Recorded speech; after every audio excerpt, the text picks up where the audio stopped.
Emmanuel Gamble, also known as Manny.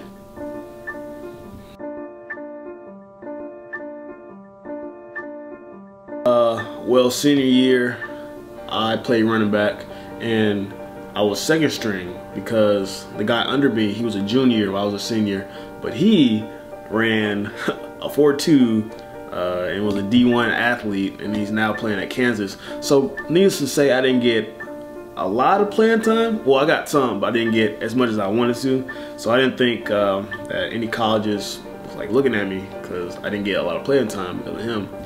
But I mean, I don't know how in the world Greenville found me, but actually, no, I think I had one good like breakout game, like my homecoming game, and I was in the paper. So they probably found me because of that. But besides that, I don't know how in the world they found me. And they came to me and came to my school and pitched to school. And I mean, it was a Christian college. That was when I was that kind of sold me, and it was close to home because I'm kind of a mama's boy, so I want to stay close to home a little bit, but which is St. Louis. So that kind of factored into the decision as well.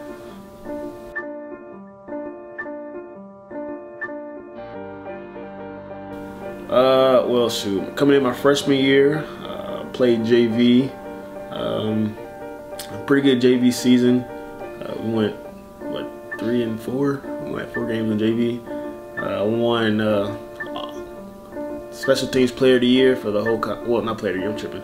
First team all conference for special teams. It was pretty exciting to be a freshman.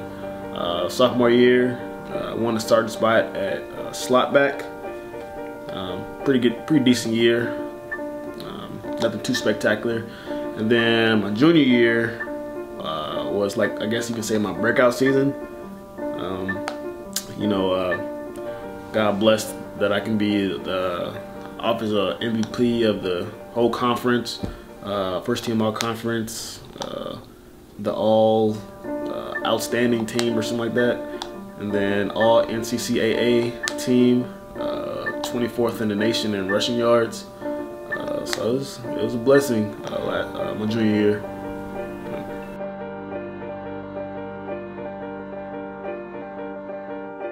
From the success of my junior year, it was said that I might be a preseason All-American. So my goal was to be All-American and to break and, you know, get a certain amount of yards. I wanted, I think I was shooting for 2,000 yards, you know, and I was training hard.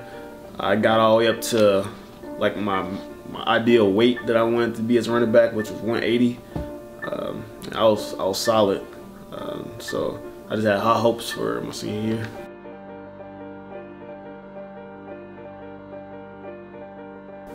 Well, the day was June 19th, 2013. Over the summer, I was training as usual. I went to the gym, and then I left the gym and came back to play basketball, like as a little workout, like something I usually do. So we playing like a bunch of games for about 3 hours, which is nothing out of the usual. I just started feeling really tired and real lightheaded. So I sat down, you know, got something to drink, something to eat, like out the vending machine, and try to, you know, bounce back. But the more I sat there, the more tired and the more, you know, lightheaded and feeling like I'm gonna pass out that I got. And so eventually I tried to get up and, you know, try to go to the bathroom, put water on my face, and I just collapsed down to my knees, and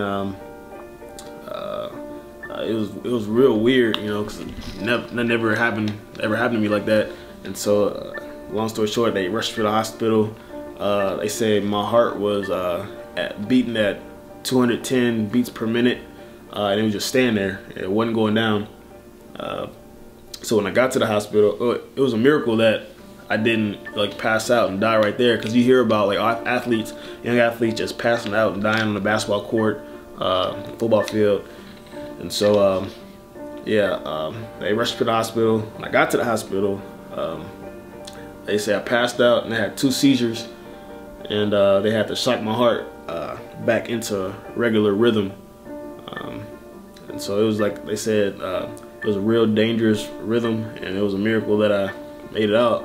So and they said they diagnosed, well, what happened was it was called ventricular tachycardia, which basically meant that the electrical signals in my heart were thrown off, and it was beating basically from the bottom up, because usually it goes from top to bottom. It was beating from the bottom up, and it was, instead of like contracting, it was kind of shivering, you know. So blood wasn't pumping through my body, wasn't able to pump through my body, to tell you the truth.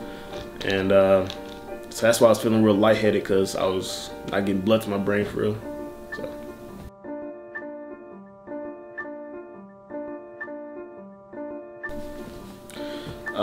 when they diagnosed me, they said they went in and they saw that there's a lot of scar tissue built up in my heart, and the scar tissue basically, it throws off the electrical currents in my heart sometimes, and that's basically what caused the arrhythmia, is what we call it, the episode. And so they said by the amount of scar tissue in there, it can be totally random. It could happen any time. It can happen when I'm sleeping, when I'm running. So they put a defibrillator in my chest as like an insurance policy, so that if it does happen, that the defibrillator will go off and kind of like, you know, shock it back to regular rhythm like they did in the hospital. So now I have a defibrillator in my chest right here. So.